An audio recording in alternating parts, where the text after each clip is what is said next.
நம்ம சேனல்ல ஸ்வீட் மாங்காய் பச்சடி எப்படி செய்யறதுன்னு பார்க்கலாம். ரொம்ப ஈஸியா பிரஷர் குக்கர்ல பண்ணிடலாம். வாங்க எப்படி செய்யறதுன்னு பார்க்கலாம். ஒரு மாங்காவை தோல் சீவிட்டு அந்த நடுப்புற அந்த பட்டை இருக்கும்ல அதையும் எடுத்துட்டு கட் பண்ணி வச்சிருக்கேன். அதுக்கு அப்புறம் நம்ம பிரஷர் குக்கர்ல ஸ்டவ் ஆன் பண்ணி பிரஷர் குக்கரை வச்சுக்கோங்க. அதில் கட் பண்ண மாங்காவை சேர்த்துக்கோங்க.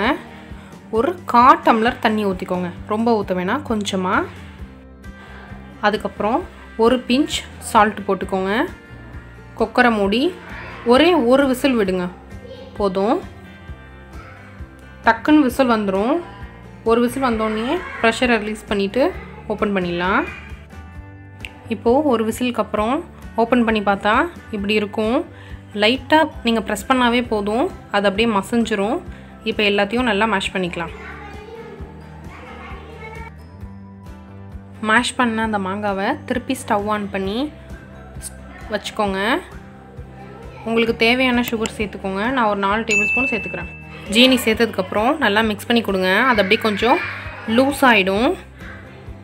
ஒரு கொதி வந்தால் போதும், அந்த ஜீனி ஃபுல்லாக கரைஞ்சி.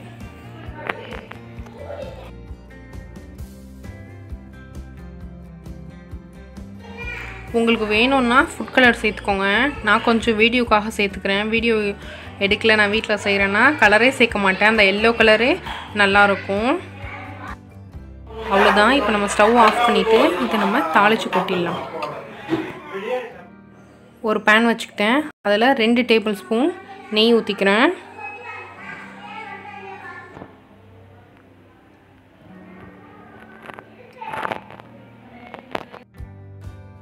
நெய் நல்லா சூடானதும் 2 ஏலக்காய் சேர்த்துக்கலாம்.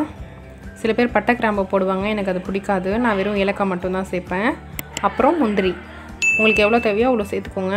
லைட்டாக வறுத்துட்டு உலர்ந்த திராட்சையும் உங்களுக்கு எவ்வளோ தேவையோ அவ்வளோ சேர்த்துக்கோங்க. நான் ஒரு 5-6 மாதிரி போட்டுக்கிறேன்.